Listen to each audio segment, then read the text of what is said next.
Welcome to the Folktale Project. This is Dan Scholes. Today we have our final story from Norway, and it doesn't involve a king. Certainly does not involve King Harold, as his saga ended on Wednesday. This is a story of a boy, a very wise boy and a not-so-wise troll. This is Boots, who ate a match with the troll. Once on a time there was a farmer who had 3 sons. His means were small, and he was old and weak, and his sons would take to nothing. A fine large wood belonged to the farm, and one day the father told his sons to go and hew wood, and try to pay off some of his debts. After a long walk, he got them to set off, and the eldest was to go first. But when he got well into the wood, and began to hew at a mossy old fir, what should he see coming up to him but a great sturdy troll? "If you hew in this wood of mine," said the troll, "I'll kill you." When the lad heard that, he threw the axe down and ran off home as fast as he could lay legs to the ground. So he came in quite out of breath and told them what had happened, but his father called him Hareheart. No troll would have ever scared him from hewing when he was young, he said. Next day, the second son's turn came, and he fared just the same. He had scarce hewn 3 strokes at the fir before the troll came to him too, and said, "If you hew in this wood of mine, I'll kill you." The lad dared not so much as look at him, but threw down the axe, took to his heels, and came scampering home just like his brother. So when he got home, his father was angry again, and said no troll had ever scared him when he was young.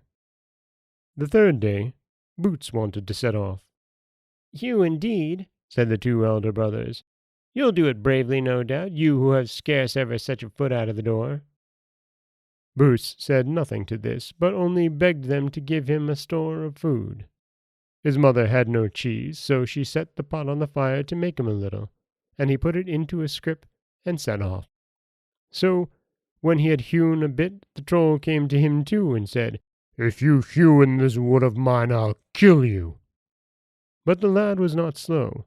He pulled his cheese out of the scrip in a trice, and squeezed it till the whey spurted out. "Hold your tongue," he cried to the troll, "or I'll squeeze you as I squeeze the water out of this white stone." "Nay, dear friend," said the troll, "only spare me, and I'll help you to hew." Well, on those terms, this lad was willing to spare him, and the troll hewed so bravely that they felled and cut up many, many fathoms in the day. But when evening drew near, the troll said, "Now you'd better come home with me, for my house is nearer than yours." So the lad was willing enough, and when they reached the troll's house, the troll was to make up the fire, while the lad went to fetch water for their porridge. And there stood 2 iron pails, so big and heavy that he couldn't so much as lift them from the ground. "Pooh!" said the lad. "It isn't worth while to touch these finger basins. I'll just go and fetch the spring itself." "Nay, nay, dear friend," said the troll. "I can't afford to lose my spring. Just you make up the fire, and I'll go and fetch the water." So, when he came back with the water, they set to and boiled up a great pot of porridge. "It's all the same to me," said the lad. "But if you're of my mind, we'll eat a match." "With all my heart," said the troll, for he thought he could surely hold his own in eating. So they sat down, but the lad took his scrip unawares to the troll and hung it before him, and so he spooned more into the scrip than he ate himself. And when the scrip was full, he took up his knife and made a slit in the scrip. The troll looked on all the while, but never said a word. So, when they had eaten a good bit longer, the troll laid down his spoon, saying, Nay, I can't eat a morsel more." "But you shall eat," said the youth.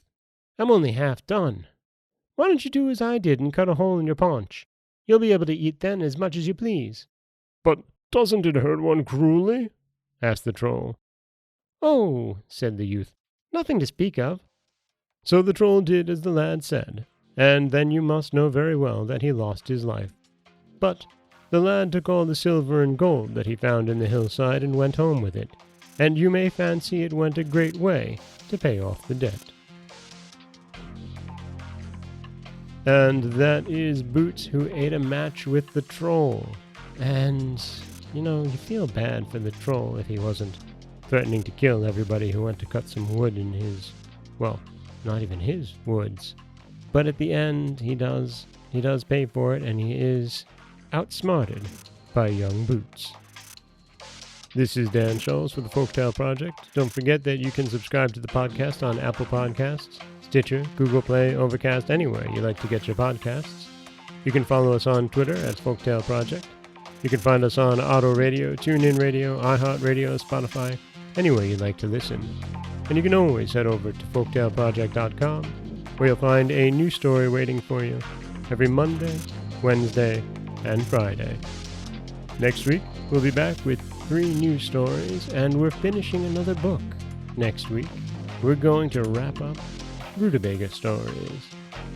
As always, thank you so much for listening.